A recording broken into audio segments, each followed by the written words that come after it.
Molti ben informati sanno che, anzi, che questa qui è più vecchia e più datata rispetto alla pizza al forno.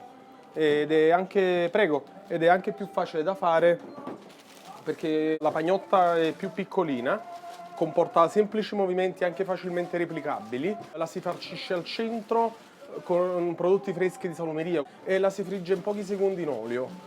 La pizza fritta nella maggior parte dei casi nel passato era, diciamo, fatta più dalla donna, mentre l'uomo era più dedicato alla pizza tradizionale napoletana tonda con la cottura a legna, perché comportava appunto l'utilizzo della pala di ferro per girare la pizza, quella di legno per infornare, la legna stessa per cuocere la pizza, quindi era un mestiere più per uomo.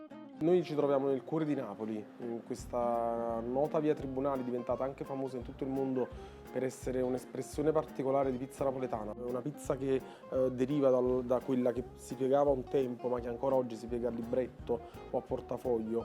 Morbida, facile da mangiare, facile da piegare, fatta con i prodotti freschi del giorno, non è pagnottosa, non assomiglia al pane. È la pizza dei poveri pure, perché in effetti la pizza napoletana nasce nelle quattro mura di Napoli, che inizialmente era un misterioso disco di pasta dove le persone che non potevano permettersi la carne, le parti migliori pure dell'animale o del pescato, mettevano ciò che il mercato giornalmente offriva o lo scarto del mercato. La pizza è nata così ed è arrivata quindi decenni dopo, diciamo nelle zone buone di Napoli, chic, dove abitavano i signori come il Vomero o Chiaia.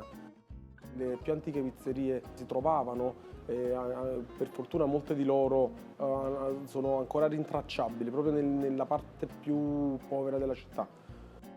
In questa storia, assieme al prodotto, ho messo il mio sentimento, diciamo, tutto quello che mi apparteneva, ma che poi in fondo apparteneva un po' a tutta la storia dei pizzaioli napoletani, perché io non ero altro che uno dei tanti, no? Che apparteneva ad una delle tante famiglie di pizzaioli e ho cercato a modo mio di riscattare anche la dignità, diciamo, della mia storia familiare.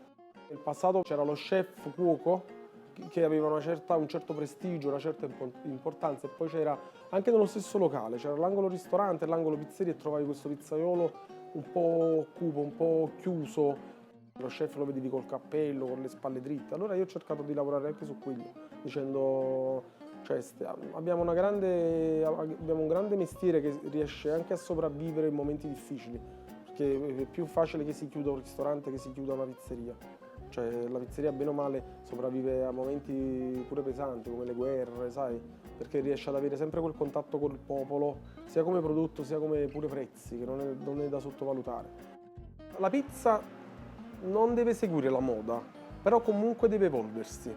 Questo prodotto pizza napoletana fritta della tradizione, con varie farciture, lo si può fare anche nelle cucine degli chef stellati, lo si può fare sul tetto di un palazzo, ci serve soltanto un bruciatore o, se non c'è neanche quello, una piastra di induzione, una pentola e dell'olio caldo, punto. Poi diciamo tutto il mistero, tutto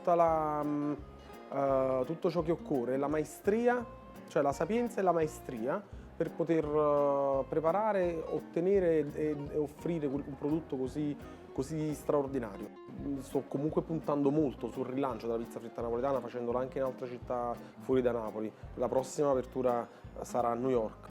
Io credo che comunque l'artista panificatore, diciamo, che poi diventa anche un artista per me, deve un po' monitorare i tempi che cambiano, sai, le tendenze, i gusti, per cercare di offrire sempre quel prodotto là, capito? Sempre quello là, che però si adegua, ma che non tradisce la tradizione.